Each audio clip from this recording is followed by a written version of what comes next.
ستارے زمین پہ دھڑام دھڑام کر کے گریں گے. وَإِذَا الْأَرْضُ مُدَّتْ زمین بوریے کی طرح سے لپیٹ دی جائے گی. السلام علیکم دوستو، اس بیان کو پورا ضرور سنیں ہے تو اس بیان کو لازمی سنیں اور ویڈیو شیئر ضرور کریں. تو چلیے یہ سنتے ہیں بڑے اس بڑے بیان کو. پہاڑ ہوا میں کپاس کی طرح اڑتے پھریں گے. تمام کا تمام علامات قرآن کریم بتا رہا ہے. اور آج مسلمان ہے، میں خود ہوں، آپ ہیں، میں قسم کھاتا ہوں کہ ہمیں خدا کے کلام پہ یقین کوئی نہیں. اگر یقین ہو پھر یہ غفلت. صحابی مدنی کریم صلی اللہ تعالی علیہ وسلم کا ساری رات کروٹیں بدلتا ہے. صبح ہوئی بیٹی نے پوچھ لیا، ابا جان میں ساری رات دیکھتی رہی، آپ کو نیند نہیں آئی، کیا کوئی تکلیف ہے؟ دیکھنے والی بیٹی کے بھی قربان جاؤں، بے چین ہونے والے ابا کے بھی قربان جاؤں. آخر بیٹی بھی جاگ رہی ہوگی تبھی تو دیکھا ہوگا. کہنے لگے ابا میں نے ساری رات کروٹیں بدلتے دیکھا، کیا بات ہے، آج نیند کیوں نہیں آئی؟ فرمایا لختے جگر او نور نظر، او میری بیٹی کل قرآن کریم کی ایک آیت سن کے آیا ہوں، ثم لم یتوبوا فلہم عذاب جہنم ولہم عذاب الحریق.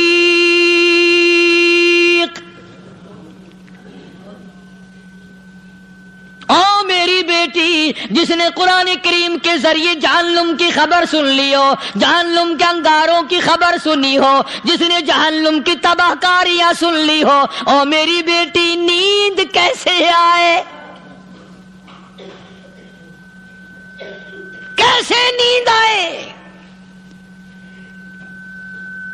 امام شافعی رحمت اللہ علیہ اتنے بڑے جلیل القدر ولی کامل ہیں، وقت کے امام ہیں، پرہیزگار متقی ہیں. اپنی بیٹی کو فرمانے لگے لختے جگر تیری آنکھیں بگڑتی چلی جا رہی ہیں، میں دیکھتا ہوں تو ساری رات نیند نہیں کرتی، ساری رات سوتی نہیں، مصلی پہ کھڑی ہو کر قرآن پڑھتی رہتی ہے، تو کچھ نیند کر لیا کر، آنکھوں سے محتاج ہو جائے گی. عرض کرنے لگے ابا جان نیند آتی ہے، بستر پہ لیٹ جاتی ہوں، آنکھ لگنے کو ہوتی ہے، فوراً میرے دل میں خیال آتا ہے شافی کی بیٹی تو نے تو بستر سنبھال لیا، صبح تیری نامعلوم زمین کے اوپر ہوگی یا لاکھوں من مٹی کے نیچے ہوگی. پھر میری نیند اکھڑ جاتی ہے، پھر کھڑی ہو کر خدا کا قرآن پڑھتی ہوں. وہ ساری رات قرآن پڑھا کرتے تھے، اور بدقسمت قوم تمہیں صبح اٹھ کر قرآن کا سپارہ پڑھنے کی توفیق نہیں ہے. مسلمان پر قرآن کا دیدار نصیب نہیں، قرآن کی زیارت نصیب نہیں.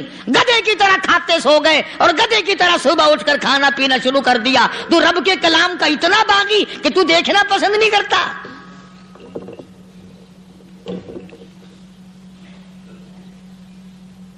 اور دنیا کی چیز اگر گھر میں نہ ہو، ٹھنڈے ٹھنڈے سانس مارتے ہیں عورتیں بھی. ہاں جی اپنی زمین کوئی نہیں نا، اپنی ہاں جی مکان اچھا اپنے پاس کوئی نہیں، فلاں چیز اپنے پاس کوئی نہیں. کبھی کسی نے ٹھنڈا سانس مارا کہ ہم 10 آدمی ہیں گھر کے، ایک آدمی بھی قرآن پڑھنے والا نہیں، ہم سارے کے سارے پتہ نہیں کیسے اکٹھے ہو رہے ہیں. اگر دل میں عظمت ہو، ڈاکٹر ہو، افسر ہو، وزیر ہو، آخر ہے تو انسان، ہے مسلمان، ہے مدنی کریم صلی اللہ علیہ وسلم کا امتی، پھر قرآن سے اتنا دور کیوں ہے؟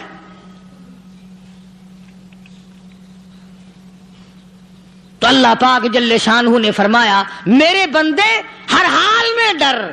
ہاں تیری ساری چلاکیوں کو میں جانتا ہوں، تیری ساری ہوشیاریوں کو میں اچھی طرح جانتا ہوں. فرمایا وہ دن دور نہیں، آیا وقت قیامت کا، آیا، کوئی کسی کے کام نہیں آئے گا. فرمایا ان وعد اللہ حق فلا تغرنکم الحیات الدنیا. دنیا نے پھنسا لیا، چہل پہل میں پھنس گئے، اس کے رنگ روغن میں لگ گئے، اس کی زیب و زینت میں لگ گئے، رات اسی کی سوچ ہے، دن میں اسی کا فکر ہے، اور مرنے کا کسی کو بھی فکر نہیں۔ قرآن کریم کے آخری سورت آخری لقمان کے آخری آیتوں میں عجیب مضمون رکھا ہے۔ فرمایا ان اللہ عندہ علم الساعۃ وینزل الغیث، قیامت کا ٹھیک وقت اللہ کے سوا کوئی نہیں جانتا۔ کسے معلوم ہے ابھی اگلے منٹ میں کیا ہو جائے گا، سیکنڈ میں کیا ہو جائے گا۔ اچھا ایک بات میرے ذہن میں آئی، یہ بڑے بڑے لوگ آپ کو ملیں گے دیہاتوں میں بھی، بازاروں میں بھی، شہروں میں بھی، فلانا بزرگ غیب کی باتیں بتایا کرتا تھا، فلانا ولی یوں بتایا کرتا تھا۔ کبھی یہ بھی تو پوچھنا کہ اس ولی نے کبھی یہ بھی بتایا کہ میں مروں گا کب، کس دن مروں گا؟ جب اپنی موت کا پتہ نہیں تو اور کسی چیز کا کیا پتہ ہے؟ صرف اٹکل پچو تیر لگانے والی بات ہے۔ ابھی چند مہینے ہوئے یہاں میرے پاس چند نوجوان آئے ملتان شہر سے اور کہنے لگے کہ 25,000 کی چوری ہو گئی ہے، بتا کدھر کون لے گیا، کدھر لے گیا۔ میرے پاس آئے یہاں، میں نے کہا بتا دوں گا پر آدھے لوں گا۔ کہنے لگا نہیں نہیں دیکھا نا جی اتنا تو نہ کرو۔ اور میں نے کہا وہ سارے ہی چلے گئے یار، یقین کرو میں یہاں چارپائی میں بیٹھا ہوں دروازے کے باہر، عصر کے بعد پوری پارٹی آئی اسی شہر کی کہ 25,000 روپیہ گم ہو گیا ہے، بتا کدھر گیا ہے۔ سب لوگ کہتے ہیں قاری حنیف بتاتا ہے، سنو قاری حنیف بتاتا ہے، قلعہ کرا دوں گا میں۔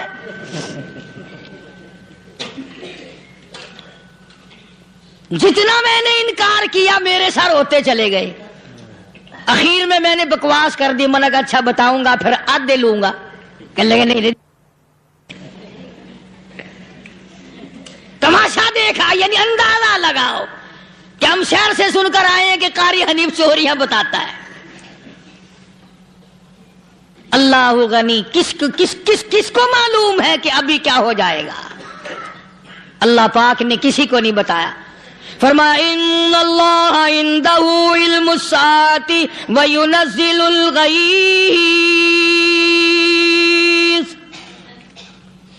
قیامت کا ٹھیک وقت کسی کو معلوم نہیں، بارش کا کوئی پتہ نہیں کب ہوگی، کتنی ہوگی۔ تم ابھی کہہ رہے ہوگے کہ جی محکمہ موسمیات والوں کو پتہ چلتا ہے۔ ان 3 مہینے میں یہ محکمہ موسمیات والے کئی دفعہ کہہ چکے ہیں کہ بوندا باندی ہوگی، مگر کچھ بھی نہیں ہوا۔ بلکہ جتنے یہ زیادہ بتلاوے نا اتنا ہی موسم خراب ہوتا چلا جاوے۔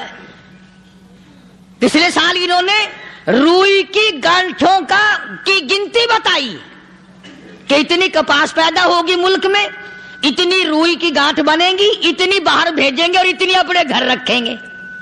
ذرا پوچھو تو صحیح ذمہ داروں سے سر کھجاتے پھرے کہ کھاد کے پیسے بھی واپس نہیں ہوئے۔ بھلا کسی کو کیا پتا کہ ابھی کیا تھا اور ابھی کیا ہو جائے گا، کل کیا ہوگا، پرسوں کیا، ایک اللہ کی ذات جانتی ہے۔ فرمایا وَيُنَزِّلُ الْغَيْثَ، کوئی نہیں جانتا بارش کب ہوگی، کتنی ہوگی، کہاں تک ہوگی، کس قدر ہوگی، کس طرف میں ہوگی، کہاں نہیں ہوگی۔ وَيَعْلَمُ مَا فِي الْأَرْحَامِ، کوئی نہیں جانتا عورت کے پیٹ میں کیا ہے، لڑکا ہے کہ لڑکی۔ باپ کو پتہ نہیں، ماں کو پتہ نہیں، دادی کو پتہ نہیں، نانی کو پتہ نہیں۔ یوں کہ کسی کو پتہ ہو یا نہ ہو، حضرت صاحب کو پتہ لگ جاتا ہے۔ حضرت صاحب کو کیوں؟ حضرت صاحب ٹھڈ دے اندر وڑدا ہوندا ہے۔ تماشا دیکھ، کوئی کسی کو پتہ نہیں چلتا، اور خدا نے اپنی خدائی کسی کو تقسیم کر کے دینی نہیں۔ لم یلد ولم یولد، نہ میرے ماں باپ، نہ میں کسی کا باپ، نہ میری اولاد، نہ میں کسی کی اولاد۔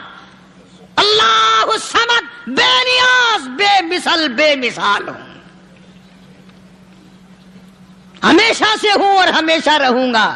سام میرے میرے محتاج ہو، میرے دروازے کے گداگر ہو، میرے دروازے کے فقیر ہو، میرے دروازے کے دستے نگر ہو، آؤ مانگو کھاؤ، موت آئے مر جاؤ، اگر اکڑو گے فرمایا پھر میں نے بڑی بڑی سزائیں دی ہیں لوگوں کو، ہاں میں تو توبہ بھی منہ سے نہیں نکلنے دیتا، کلمہ تو کلمہ ہائے نہیں کرنے دیتا میں، جب میں موت کا پیغام دوں یکدم دل کی حرکت بند ہو جاتی ہے، آئے بھی نہیں، اوئی بھی نہیں، اف بھی نہیں، کچھ بھی نہیں۔ فرمایا وَيَعْلَمُ مَا فِي الْأَرْحَامِ، کسی کو پتہ نہیں عورت کے پیٹ میں کیا چیز ہے۔ دیکھو نا، جس نے 9 مہینے بچہ پیٹ میں رکھا، جب بچہ پیدا ہوتا ہے نا خود ماں بھی کان لگاتی ہے، بتائیں گی لڑکا ہے کہ لڑکی ہے، بےتابی سے انتظار کرتی ہے، بڑی بے قراری سے انتظار کرتی ہے عورت کہ یہ دائی بول لے، کوئی اور پاس والی بول لے، کوئی اور چھوٹی بڑی گھر کی عورت بول کے بتائے کہ لڑکا ہے کہ لڑکی ہے۔ اور جس نے 9 مہینے پیٹ میں رکھا جب اس کو پتا نہیں تو پرلی طرف بیٹھے ہوئے حضرت صاحب کو پتا کیسے چل گیا؟ وَيَعْلَمُ مَا فِي الْأَرْحَامِ، زیادہ سے زیادہ تمہیں یہ کہیں گے جی فلاں بزرگ نے دعا کی تھی اللہ میاں لڑکا دے گا، لڑکا ہو گیا، ٹھیک ہے دعا تو بھی مانگ، بزرگ بھی مانگے، پیر بھی مانگے، فقیر بھی مانگے، عالم بھی مانگے، ماں بھی مانگے، باپ بھی مانگے، خاندان سارے مانگو، بات یہ ہے مانگو تو سارے، پر یوں کہو دینے والا وہ ایک ہے بس، یہ ہے اصل بات، اور مانگنے کی تو کوئی کسی کی وہ نہیں۔ امام الانبیاء محبوب کبریا حضرت محمد مصطفیٰ صلی اللہ تعالی علیہ وسلم سیدہ عائشہ صدیقہ رضی اللہ تعالیٰ عنہ فرماتی ہیں میں سوئی ہوئی تھی، اچانک میری آنکھ کھلی، میں نے کالی کملی والے کو سجدے میں دیکھا، رو رہے ہیں، دعائیں مانگ رہے ہیں، رو رہے ہیں۔ حضرت عائشہ فرماتی ہیں اللہ اکبر، فرماتی ہیں اتنے روئے سرکار مدینہ صلی اللہ علیہ وسلم، سانس رک گیا، سانس گھٹ گیا آپ کا۔ حضرت عائشہ فرماتی ہیں میں اپنا جگر پکڑ کے بیٹھ گئی، کہیں آج بیوہ تو نہیں ہو جاؤں گی۔ نبی نے اتنا مانگا، اتنا مانگا، اتنا مانگا، اس کائنات میں مانگنے والا کوئی آیا ہی نہیں، ہر آن مانگا، ہر لمحہ مانگا، ہر گھڑی مانگا، اور اتنا مانگا۔ میری بات لکھ کے لے جاؤ انشاءاللہ، کچی پکی بات نہیں۔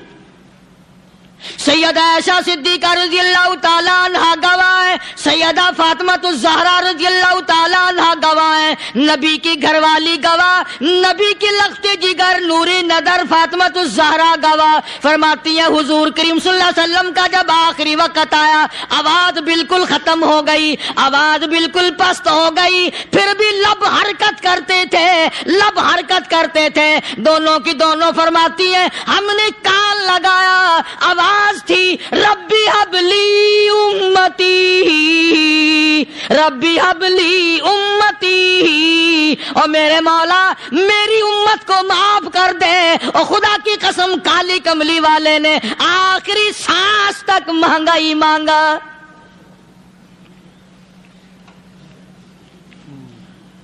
چاہے تیرے لیے مانگا، امت کے لیے مانگا، مگر ہر وقت مانگا۔ اور یوں فرمایا کہ میدان حشر میں جب لوگ چاروں طرف سے پریشان ہو کر، عاجز ہو کر، تنگ ہو کر، دھکے کھا کر، ذلیل ہو کر، انبیاء علیہ الصلوۃ والسلام کے مشورے سے جب حضور کریم صلی اللہ علیہ وسلم کے دربار میں آئیں گے، مشکاۃ شریف میں حدیث موجود ہے، ارشاد حضور کریم صلی اللہ علیہ وسلم کا، فرمایا لوگ مجھے سفارش کے لیے کہیں گے اللہ اکبر کبیرہ، تو یوں فرمایا یہ نہیں فرمایا کہ میں اللہ میاں کو ٹیلی فون کروں گا کہ دیکھنا ذرا خیال کرو امت آ رہی ہے میری، یا امت کو یہ کہے کہ رکا لے جاؤ، بلکہ یوں فرمایا جیسے امت آ کر کے مجھے پریشان کرے گی میں سجدہ کروں گا، میں سجدہ کروں گا، اس وقت بھی سر میرا در تیرا، جھولی میری عطا تیری۔ اور حدیث پاک کا اگر مضمون پڑھ کر دیکھو سارے مضامین حل ہو جائیں۔ یوں فرماتے ہیں خود حضور کریم کہ میں اتنا لمبا سجدہ کروں گا اس وقت قیامت میں، اتنا لمبا سجدہ کروں گا کہ 7 دن 7 راتیں کا وقت 1 ہفتے کے برابر وقت لگ جائے گا، میں سر سجدے سے نہیں اٹھاؤں گا.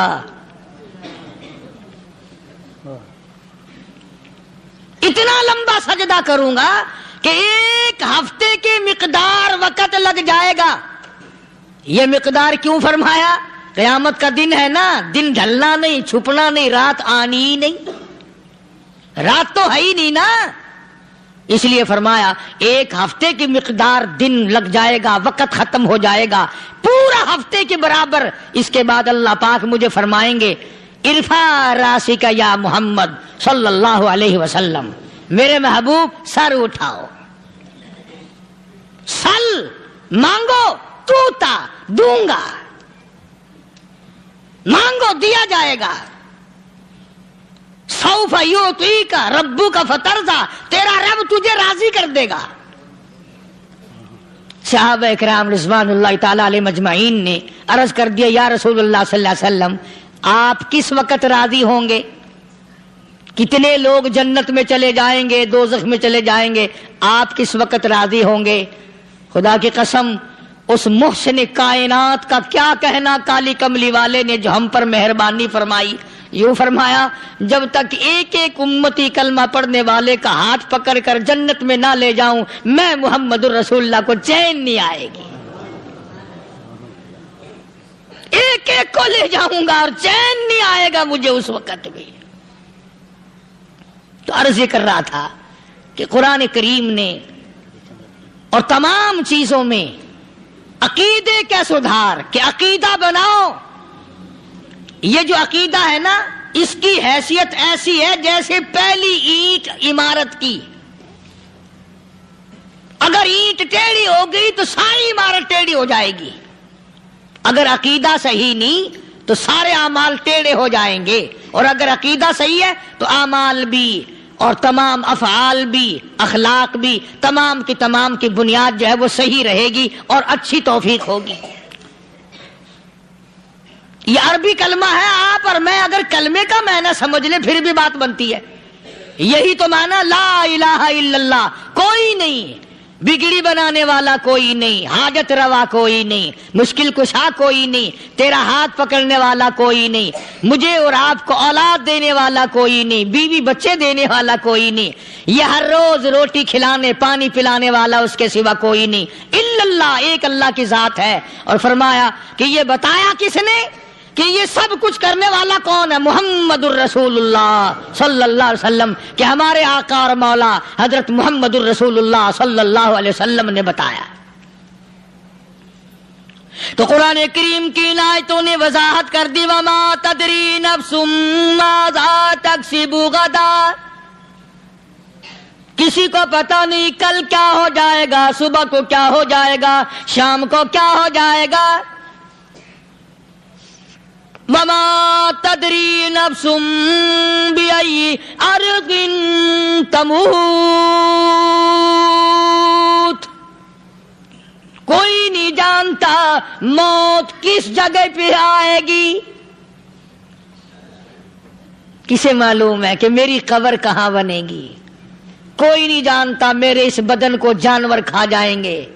کسی کو علم نہیں ہے کہ قبر کا گڑھا ملے گا کہ نہ ملے گا، کفن ملے گا کہ نہ ملے گا، نماز جنازہ نصیب ہوگی کہ نہ ہوگی، غسل نصیب ہوگا کہ نہ ہوگا. کوئی نہیں جانتا کلمہ پڑھتے موت آئے گی یا کنجری کے گانے سنتے گاتے موت آئے گی. کس کو علم ہے کہ آخری کلام جو دنیا میں ہوگا وہ درود پاک ہوگا یا قرآن کریم ہوگا یا دعا ہوگی یا استغفار ہوگا اور یا گالی منہ سے نکلے گی، دم نکل جائے گا. کسے معلوم ہے؟ اس لیے فرمایا وما تدری نفس بأي أرض تموت. کوئی نہیں جانتا موت صبح آئے گی یا شام آئے گی، بیوی بچوں کے سامنے آئے گی یا اسپتال میں کوئی پاس ہوگا بھی یا کہ نہیں جس وقت موت آئے گی کسے معلوم؟ سجدے میں آئے گی یا کنجری کی گود میں آئے گی کیا پتا؟ فلم میں آئے گی یا مسجد میں آئے گی؟ پچھلے دنوں ایک جگہ ایک آدمی نے صبح کی اذان دی، بڑی اچھی اذان دیا کرتا تھا، اللہ کا نام بلند کیا، زمین پہ بیٹھا اور ختم۔ فجر کی اذان دی، جو سنے انہوں نے کہا یار ابھی تو اذان دی تھی، بس اللہ کی طرف لوگوں کو بلایا اور خود دنیا سے رخصت ہو گیا۔ ہاں کسی کی موت یوں بھی آیا کرتی ہے، کسی کی سجدے میں آ جاتی ہے، کسی کی مراقبے میں آ جاتی ہے۔ اللہ اکبر۔ کسی کی نماز میں آئے، اللہ کی طرف دھیان لگے ایسا لگے کہ لگی جائے وہ چلا ہی جائے۔ ہمارے استاد محترم مولانا عبد الخالق صاحب رحمۃ اللہ علیہ یا کبیر والے میں تھے، بہت بڑے عالم، جید عالم، سمندر تھے علم کے۔ بس صبح کی نماز کے بعد مراقبے میں بیٹھے، اللہ اللہ کر رہے ہیں، بس جیسے اتحیات میں بیٹھتے ہیں نا اسی طریقے سے بیٹھے تھے۔ دن چڑھ گیا، بھتیجے نے آ کر کے کہا حضرت ناشتہ تیار ہے، جواب کوئی نہیں۔ پھر کچھ دیر کے بعد آیا کہ حضرت ناشتہ تیار ہے، جواب کوئی نہیں۔ اور دن چڑھ گیا، ہاتھ لگا کے دیکھا کہ حضرت تو پہنچ گئے اللہ کے یہاں۔ کس حالت میں؟ ایسی اللہ اللہ اللہ سے لو لگائی کہ اللہ ہی کے یہاں چلے گئے۔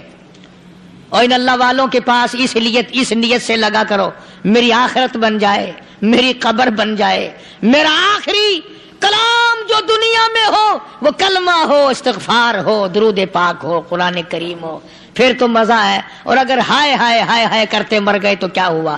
فرمایا ان اللہ علیم خبیر، میں خدا کی ذات تمام چیزوں سے واقف ہوں۔ مجھے تو پتا ہے نا، تیرے ایک ایک سانس کا پتا ہے، تیری رگ کے ایک ایک خون کے قطرے کا مجھے پتا ہے۔ اسی لیے کہا کرتا ہوں کہ عادت ڈال لو درود شریف پڑھتے ہوئے چلنے پھرنے کی، کلمہ کلام پڑھتے ہوئے چلنے پھرنے کی، استغفار کرتے ہوئے چلنے پھرنے کی۔ پہلے زمانے میں جب ٹھوکر لگتی تھی تو لوگ سبحان اللہ کہتے تھے، اللہ اکبر، استغفر اللہ۔ اب گالی منہ سے نکلتی ہے، اب گالی منہ سے نکل رہی، گالیاں بکتے ہوئے لوگ مر رہے ہیں۔ حضرت معاذ بن جبل رضی اللہ تعالیٰ عنہ مدینہ پاک میں بیمار ہے، آخری وقت ہے۔ صحابہ کی ایسی ایسی موت آیا کرتی تھی، چاروں طرف جتنے گھر والے بیٹھے ہیں، اماں بھی، بیٹی بھی، گھر والی بھی، بہن بھی، بھائی بند بھی، قبیلہ بھی، خاندان بھی، مدینہ شہر ہے، کالی کملی والی کا شہر ہے، حضرت معاذ بن جبل کا آخری وقت ہے۔ چاروں طرف بیٹھنے والے بھی تلاوت کر رہے ہیں قرآن کریم کی، خود معاذ بن جبل بھی تلاوت فرما رہے ہیں۔ اچانک حضرت معاذ رضی اللہ تعالیٰ عنہ رونے لگے، روئے حضرت معاذ۔ یہ وہ جوان ہے جس کو رخصت فرمانے کے لیے یمن کا گورنر بنا کر کے بھیجا حضور صلی اللہ علیہ وسلم نے۔ حضور صلی اللہ علیہ وسلم اس کو روانہ فرمانے کے لیے کئی میل پیدل تشریف لے گئے۔ ہاں حضور کے صحابہ۔ تو معاذ بن جبل جب رونے لگے تو گھر والوں نے پوچھا کیوں؟ کوئی بیٹھا ہوگا نا، کہنے لگا ڈر گئے، موت سے ڈر رہے ہو، موت سے ڈر کے رو رہے ہو؟ حضرت معاذ کہنے لگے نہیں، موت سے کیا ڈرنا، میں کیوں ڈروں موت سے، اس نے تو آنا ہی آنا ہے، میں نہیں ڈرتا۔ انہوں نے کہا پھر رویا کیوں رو رہے ہو؟ اللہ اکبر۔ صحابی کہتا ہے میرے دل کی تمنا میرے دل میں رہی، میری آرزو پوری نہ ہو سکی، میری حسرت میرے دل میں رہی، میرا شوق پورا نہ ہو سکا، میری آرزو پوری نہ ہو سکی، میری تمنا پوری نہ ہو سکی، بستر پہ موت آ رہی ہے اس لیے رو رہا ہوں۔ اے کاش رمضان کا مہینہ ہوتا، میں روزے دار ہوتا، گرمی کا موسم ہوتا، مجھے سخت پیاس لگی ہوتی، ہوتی, کفار سے مقابلہ ہوتا, میدان جہاد اور جنگ ہوتا, میں کئی کافروں کو قتل کر دیتا, پھر وہ مجھے قتل کر دیتے, میری زبان کاٹ لیتے, میری اللہ کے یہاں پیشی ہوتی, میرا رب مجھ سے پوچھتا میں آج دنیا سے کیا لایا, میں عرض کرتا الہی بولوں کیسے, تیری راہ میں زبان کٹا کے آیا ہوں اور روزہ رکھ کر آیا ہوں, تیرے محبوب کے حوض کوثر کے پانی سے روزہ افطار کروں گا. کہتا اس لیے رو پڑا ہوں کہ بستر پہ موت آ رہی ہے. ڈر کس چیز کا؟ یہ نہیں ڈرا کرتے تھے. حضرت ابو ایوب انصاری سب کہہ دو رضی اللہ تعالی عنہ. اللہ اکبر, کتنا بڑا مقدرہ والا جوان ہے. مدینے پاک میں حضور کریم صلی اللہ علیہ وسلم نے اسی کے یہاں ڈیرا لگایا. آخری وقت ہے, بیمار ہے ابو ایوب انصاری. مدینے سے صحابہ جنگ کے لیے چلے. صحابہ کی تمنائیں دیکھو. ہم جتنے بیٹھے ہماری تمنا تو یہی ہے نا, کاروبار بڑھ جائے, مکان دکان کا ساز و سامان بڑھ جائے, یہ مل جائے وہ مل جائے, یہ ہو جائے وہ ہو جائے. ابو ایوب انصاری بیٹھے ہوئے دیکھ رہے ہیں صحابہ سواریوں پہ پیدل, تلوار, نیزے, تیر لے کے چلے. ابو ایوب انصاری کہنے لگے کہاں چلے ہو؟ کہ جہاد فی سبیل اللہ کے لیے. کہنے لگا مجھے بھی لے چلو. سمجھ رہے ہیں آپ سارے؟ فرمایا مجھے ساتھ لے چلو. کہا کمال ہے, بیمار آدمی اور جنگ میں بیمار کا کیا کام ہے, کیا کرو گے؟ نے کہا مہربانی کرو, احسان کرو مجھ پر, مجھے ساتھ لے کے چلو. خدا کے بندے بیمار ہے, کرے گا کیا میدان جہاد میں؟ کہنے لگا تم تو بیمار کی بات کر رہے ہو, مجھے ساتھ لے چلو اونٹ پہ ڈال کر. توجہ کرنا ذرا, آخری بات میرے یاد آئی ہے بتانے لگا ہوں. ابو ایوب انصاری حضور کا میزبان مدینے والا کہتا ہے میں بیمار ہوں, مجھے اونٹ پہ ڈال کے لے چلو, اور اگر میری راستے میں موت آ جائے پھر بھی میری لاش کو ساتھ لے جانا. جہاں کفر اور اسلام کا جنگ ہوگا, مقابلہ ہوگا, اس میدان میں میری لاش کو پھینک دینا. شاید کسی مجاہد کی سواری کا پیر میرے اوپر آ جائے, میں بھی قیامت میں اللہ کے حضور میں کہوں گا یا اللہ تیرے میدان جہاد سے اٹھ کے آیا ہوں میں بھی. اندازہ لگا ابو ایوب انصاری کی تمناؤں کو دیکھ, حسرتوں کو دیکھ. فرمایا مجھے ساتھ لے چلو, اگر میری موت آ جائے تو لاش کو بھی پھینکنا نہیں, دفن راستے میں نہ کرنا, ساتھ لے چلو, وہاں میدان میں ڈال دینا, اور اسلام کے لیے جو لڑنے والے ہوں, کفر کو مٹانے والے ہوں, ان کے پیر میرے اوپر آ جائے, میں کامیاب ہو جاؤں گا.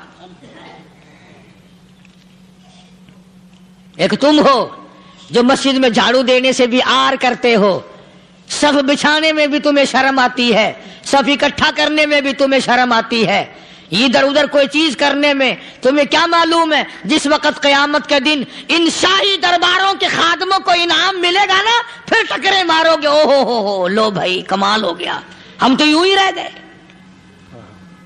تو آج توفیق نہیں رہی. اللہ سے مانگ, سوتے بھی مانگ, جاگتے بھی مانگ, ہر وقت مانگ, وہی تیری میری جھولی بھرے گا. اسی کی عطا اور بندہ نوازی سے ہم سب کا کام چلے گا. فرمایا ان اللہ علیم خبیر, میں تمہاری ضروریات کو بھی جانتا ہوں, ہر چیز کا مجھے پتا ہے. اللہ مجھے اور آپ کو عمل کی توفیق عطا فرمائے. اللہ پاک اپنے فضل و کرم سے ہم سب کو اپنے بندے بنا لے, عقائد اور اعمال کی درستی فرما دے, مرتے وقت ایمان کی دولت عطا فرمائے. وآخر دعوانا